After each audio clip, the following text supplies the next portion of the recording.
Next. All right, John. John Carter. How you doing, man? Good to see you. All right. Founder and chairman of Simpler Trading, author of Mastering the Trade. And last but not least, well, KFG. Keith Fitz-Gerald, folks. Thank you, sir. All right. Good to see you again. All right. All right, this is probably the best panel you could put together for something like this. And let's just start with the question that's on everyone's mind. Are we going to die tomorrow on Monday? Aaron, what's going to happen on Monday? All right, now, how afraid are you? How intimidated are you? I am concerned, just because typically when we see, as you just mentioned, the sentiment, and when the sentiment gets into those type of extreme readings, and I tend to look at more like sentiments like VIX indicators, futures, that type of thing. When it does get that high, it does take a little longer to get people to calm down. It's like when you're in a dangerous situation, you've got your adrenaline pumping. It takes a few minutes for it to calm down and for you to start thinking a little more rationally. And so I think we might see this for a few more days. Now, if we do get some big announcements, obviously that'll flip the switch and Wall Street will be like, yay, good times are rolling again. I mean, the guy from Fisher was talking about some of the retailers. I looked at Ralph Lauren. Ralph Lauren on Friday hit a low 123 and finished up at 153. That's the kind of dramatic moves that some of these names are making, and that's just one niche with the Vietnam announcement, right, Jim? Yeah. The thing I'm most concerned about in the markets is they tend to be a little bit brittle, and when you get violent moves like this, you create forced selling. That algorithms and automatic trading and models are forced to sell. They don't care about the price, and that turns into what we would refer to as a crash. I know earlier I said, did the market crash on Thursday and Friday? We don't have a definition for it, but you wonder how much more we can go before Leviathan takes over and then really kind of goes over the board. I think that's what's concerning professional investors. How far can we go before we break something? And maybe we haven't broken it yet, but how much more do we have before we get to that point? Typically, when you do get to that point, it tends to be a very good buying opportunity. The problem is that you're just sitting with losses. You're not sitting around with cash waiting to jump in. Yeah, John? Well, kind of echoing on some of the same things, that when the VIX gets as high as it did at 40, you do get a real kind of a panic in the market. And it's been a long time. I don't know if we've actually ever seen 2,000-point days in a row down on the NASDAQ. The last time we saw something that big was in March 2020. But what will happen is then on Monday, if there is no good news, you get what's called kind of a margin call Monday, where if you have people that are trading on margin and they get whacked on Thursday and Friday, and if we open up down on Monday and they get margin calls, that's when, if you didn't have a stop loss, the broker decides to sell your shares for you. And in a situation like that, the biggest thing to remember is that it is an opportunity. The idea that the stock market is, it's never going to recover, it's going to go to zero, all the things. Yes, is there some rebalancing? Yes, are some valuations coming down in some of the stocks that were pretty high priced? I've had a buy order in the SPY at 495 for a year now. And if you had asked me a week ago, would I think it was going to get filled over the next year, I'd say no. Now it might get filled on Monday, so I look at that as kind of a positive. If it doesn't get filled, if some things happen that changes the tone, would you start to buy? That's a great question. So if we do get some news that comes in, kind of everybody's like, okay, this is good again, I would actually raise that up to wherever we get on Monday. I got you. Keith?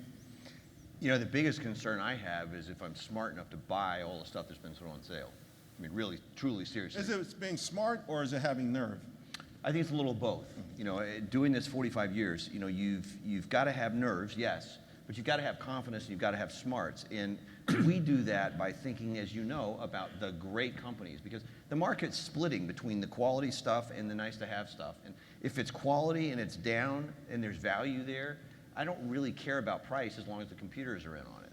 That's just a tactical consideration. Can I buy smaller? Can I buy a fewer number of shares? Can I use different tactics? But I'm going shopping on Monday. Because whether or not we're at the bottom, what we do know is that we're closer to a bottom. Bottoming is a process, and I think we're into it.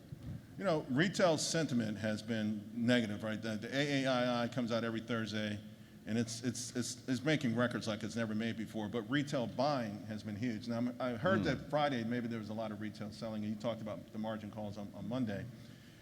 I'll start with you on this, John. Does it bother you? Like traditionally, Wall Street says the retail is dumb money. So if they're buying now, and by the way, hedge funds have been short. Does it mean that maybe this could mean that it has more to go simply because retail investors have been buying the dip? It's a good question. There's certainly someone on the other side of the trade, right? And the hedge funds are fine. I think they're going to be fine being short until something comes out on the tariffs. And then it may be something, so if we don't get anything this weekend, I think the deadline is April 9th. It would come in on April 10th.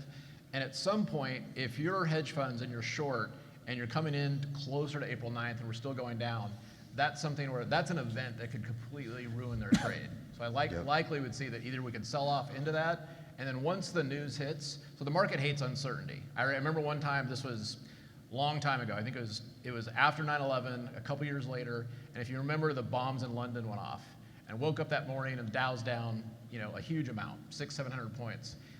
It went positive that day. So the markets hate uncertainty, but at that point they'd already seen a terrorist attack and were able to digest it, and so this is a new kind of uncertainty because the market hasn't seen a tariff war in a long time. Once it settles in, and even if the tariffs get locked down, I would anticipate that the market digests that, and then it's back to the kind of the continental drift to the upside.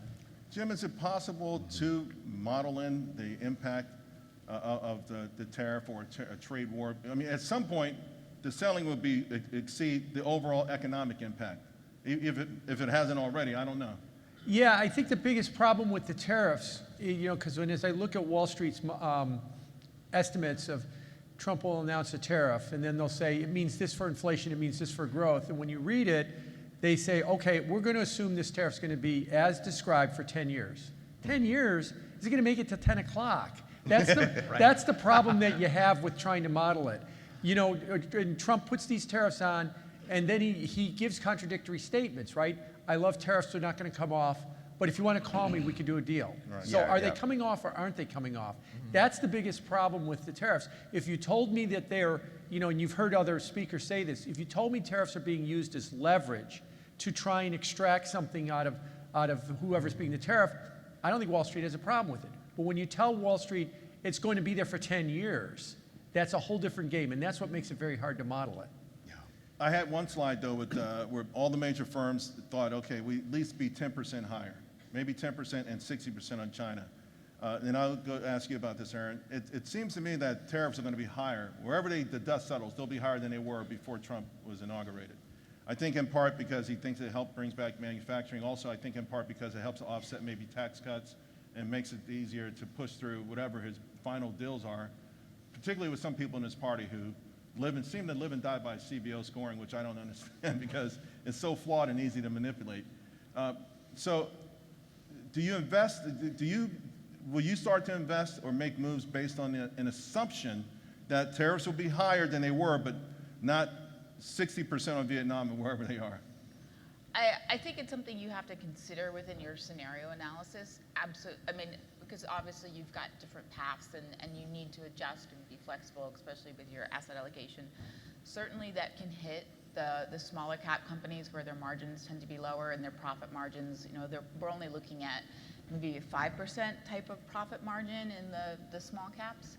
And so that type of 10% tariff, even if it maybe only eats into 2% of your profit margin, that's a big deal. Right. And that makes it harder to just manage your cash flow and run your business. So it basically means, okay, I want to go to the companies that have really high profit margins. They can take that, maybe it's a 10% tariff, so it's a 1% hit to my bottom line type of thing, and I'm going to be a solid company and stable. And that's kind of what I talked about yesterday. So they have pricing power, Exactly. Yeah, and so I think that might be the theme that we see for the next year until this is really settled and kind of, okay, Wall Street knows where we are, Trump's done with this particular tactic, and he's moved on to the next stage. I mean, that's why I like AutoZone. They've got us over a barrel. Yeah. They got you over a barrel. You can buy that news car if you want, but you can't afford it. And your car is 15 years old. Come see me when you want to. Yeah, I'm passing on it. They just came out and said it. Yeah, we're passing all of it on. Like, nothing you can do about it. Well, I think that's a very important point, because if you have a company that is relatively vertical and it can control everything. For example, there's a tequila maker, Suerte Tequila out of Colorado, that controls its agave fields, it controls distillery, controls everything. And the CEO said flat out, we're going to absorb this because it's good for our customers. But they have the power to do it. Right. And so if you look at a Costco or a Walmart, they also have comparatively more power to do it than somebody like a Ralph Lauren, which is where you get that volatility and uncertainty you talked about, because you can't model that. But you can model in customer loyalty, you can model in fees, you can model in sales, you can model in a purchasing chain. So to me, that's where I talk about price versus value. I see the value in that relationship, Right. because I know that even though the stock is under pressure today because of the algos or the hedge funds or the ETFs that are rewinding or unwinding or just simply dewinding, I think there's value in that. And that is going to come ricocheting higher as we come out of this. So what's really interesting is that Trump was elected mostly to help bring costs down, right? I mean, the inflation impact. He brought the prices down of stocks. Yes, he did. Big sale. Oh, give him some credit. He brought eggs down. And what's interesting, like you think about Scott Bessent and the things they want to do. They say, listen, don't use the stock market as a barometer this time of our success. Watch treasury yields, watch oil, right, and the dollar. And they're all down a lot. I mean, consumers are going to, I think Friday home builder stocks are up. So mortgages may start coming down. You're going to go to the pump. Gas is going to be a lot cheaper. It's odd, but there's a consumer side to this for folks who aren't in the stock market that might actually feel like this is working. What do you think, John? Yeah, I think the biggest thing to remember in a time like this is, yes, if you look at your portfolio, it's down. But really for for everybody in this room, including us and almost everybody else in America and the world, it's cash flow. So yeah, your portfolio may be down 25%. Does that impact whether or not you're going to buy toilet paper? And it really is just kind of looking at this as there are asset prices when the whole concept of dollar cost averaging and things like that, it's just looking at if there's opportunities to pick up asset prices at cheaper prices, great. But also in times of uncertainty, look what thrives in times of uncertainty. So exchanges do well. The Chicago Board of Options Exchange, CBOE, CME, ICE, they're all doing fine in this market. If you notice, another thing that hasn't gone down in this is blockchain. But now that we have, from the consumer perspective, or Bitcoin, but with the dollar going down and oil going down, inflation's done. The idea that there's going to be inflation with oil below $70 a barrel, and there is okay, so why is gold rising? I think that's a little different, but I think with tariffs, since you're really kind of pummeling the dollar, you're looking at gold pricing in future devaluation of the dollar, and that's going to hold up steady as well. So just kind of a whole kind of mirage of things happening there, but good for the global economy. Yeah, everyone talks, hey, remember Smoot-Hawley, and I would venture to say like 99% of people that mention it really never studied it outside of, Econ 101. And, I've seen and I talked about the Emergency Tariff Act in 1920, the Fort Noy-Macomber Tariff Act in 1921, the McKinley Tariff Act in the late 1800s, and of course before he was a president and when he was in Congress, and the periods of prosperity that actually coexisted at those times. And the tariffs during the 20s were really phenomenal, like huge, and they covered everything. Like just if the country had an advantage over cheaper labor, whatever it was, subsidies, it covered everything, and some of them were as high as 400%, and we still had sort of a level of prosperity. Jim, why is this time different? Why could this time be different? Because even Smoot-Hawley, it wasn't inflation, it was the greatest deflationary period in American history. Smoot-Hawley also might be that it was poorly timed because it happened after the stock market crash of 29, and maybe we were just destined to have that Great Depression. And then, Smoot-Hawley kind of became a scapegoat for it, that it was just badly timed. Right, because if you look at it, so they raised tariffs a little bit, but then the rest of the decade, the tariff rate actually went down. Right. But it took a world war for us to actually have economic, to restart the engine. So we're all old enough to remember that there was another overlay with 1929, and that was the 87 crash. When we had the 87 crash, we all said, look, the only other time we've seen anything like this was 1929, and we talked about us going into depression, and I don't remember the depression in 1988.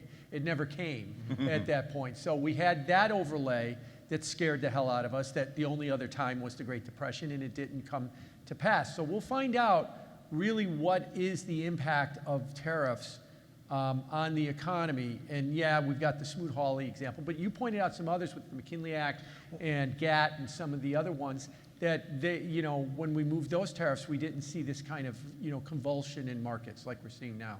Aaron? No, I think you summarized it really well. Yeah. I So then what are you like, telling clients then right now? So I'm saying, like, let's stick with the game plan. We've Are you saying let's go have a beer?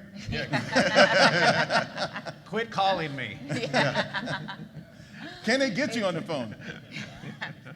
I'm teasing. No. So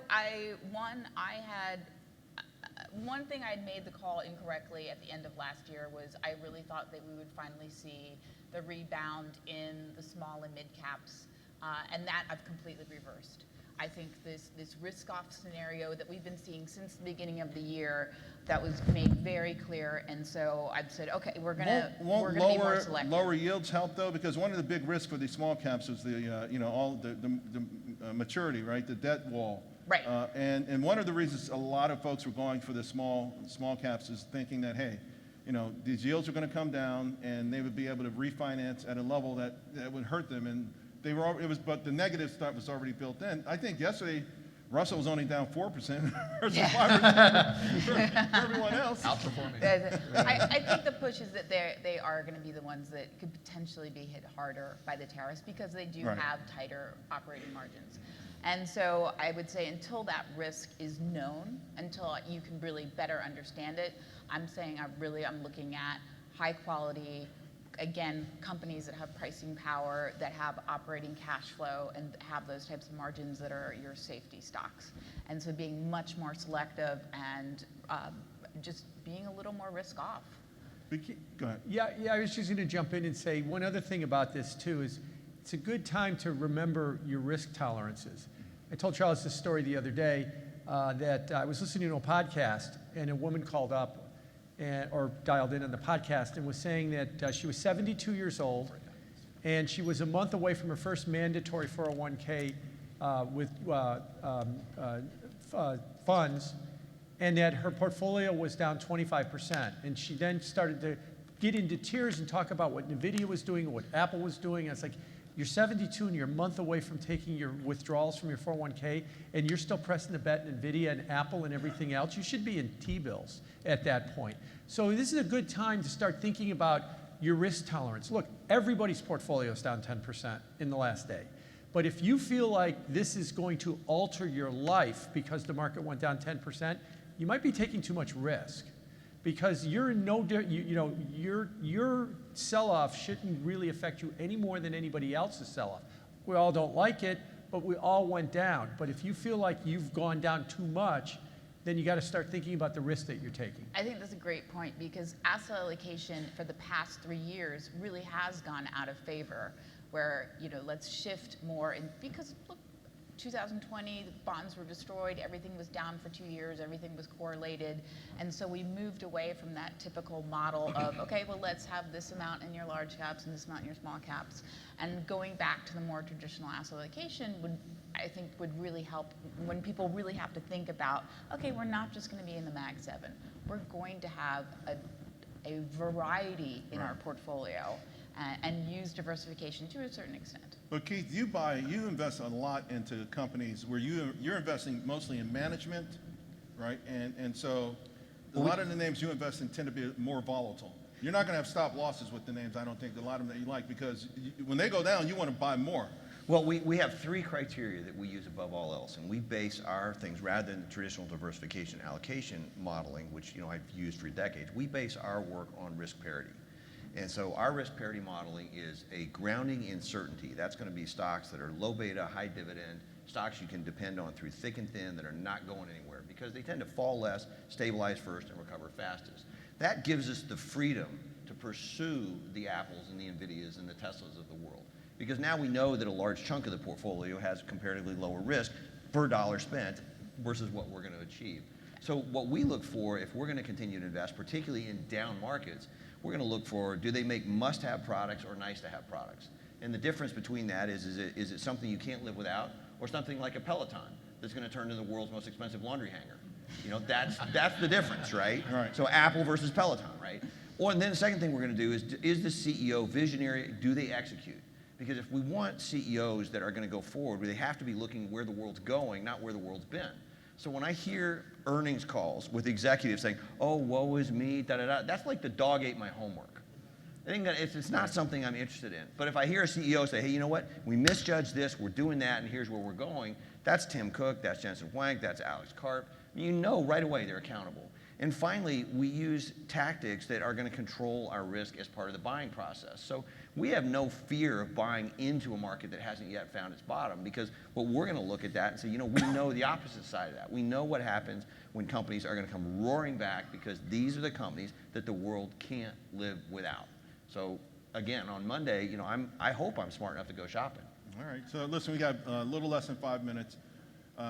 Some final words of wisdom, starting with you, John. I think a part of this is also just really kind of understanding kind of what's going on in the world. And so a big part of it is, you know, things like tariffs and how they're impacting companies, but also where is the future road path. And it's interesting if you go to different conferences throughout the year, and the ones that I've seen that have been the most frenzied in terms of excitement, investors, money coming in, private equity, venture capital, have all been related more to blockchain. And so as an example of that is an investment, and typically, you know, when I think of investments, a lot of times it's individual stocks and things like that. But there are things like there's a company that's coming out where they use AI and the blockchain to do loans over the course of 2 days for heavy mining equipment. And as investors like us, we can say, yeah, I'm going to allocate $50,000 into that. The default rate's 1%. The yield annualized is 15 to 22%. And you do it in 90 and 120-day chunks. So there are investment alternatives out there that are kind of the wave of the future, and just to be aware of them. Great. Yeah, I just got scolded for not doing more alts. I got you. Positivity. I got you. Jim Bianco. Just feeding off what John said, it's a good time to remember that there's stocks, there's bonds, there's cash, there's domestic, there's international, there's emerging markets, there's alternatives, there's real estate, there's venture capital. There's lots of ideas out there. And we don't want to be stuck in this idea that we're going to have to buy that $5 IPO or that new technology that's unproven because it might go up 1,000x. Look, it might, but don't be putting the future of your net worth on something like that unless you really have some insight in it that no one else has. And if you were diversified in a lot of those other areas, you're probably a little happier than everybody else who hasn't been diversified like that. And real quick before I get you, Aaron, like just quick, about a week or so ago, I was doing a show and they said it was like a woe is me for the restauranters, right? Like, you know, so, and I've been watching these restaurant stocks peripherally. And so I looked at Brinker, Eat, symbols Eat, Chili's. In the last 5 years, stock's up like 1,200%. Like it's out. You wouldn't think something boring, right? How many people here have eaten at Chili's in the last year but didn't buy the stock, right? You didn't walk out there like, damn, I got to buy this stock tomorrow morning. You might have been thinking like Scott's paper, never mind. But not Chili's, no. It just shows you the sizzle doesn't always necessarily work. Is one thing, you know, especially with these IPOs. Be careful. Well, that's why Costco does so well. They sell toilet paper in bulk. You know, and then next to Chili's, have you ever noticed that? There's always a Costco next to Chili's. There's a famous line on Wall Street. It's still true to this day that Domino's Pizza IPO came out about within a month of Google's IPO, and it's actually outperformed Google. Yeah, it's amazing. DPC. Pizzas have beaten Google. Crazy.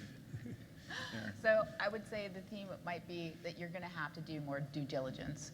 And whether that means either asking more of your investment advisor and doing a little more homework, because we've had 5 years of essentially trends, whether it was the Fed trade, or the inflation trade, and then the Mag 7.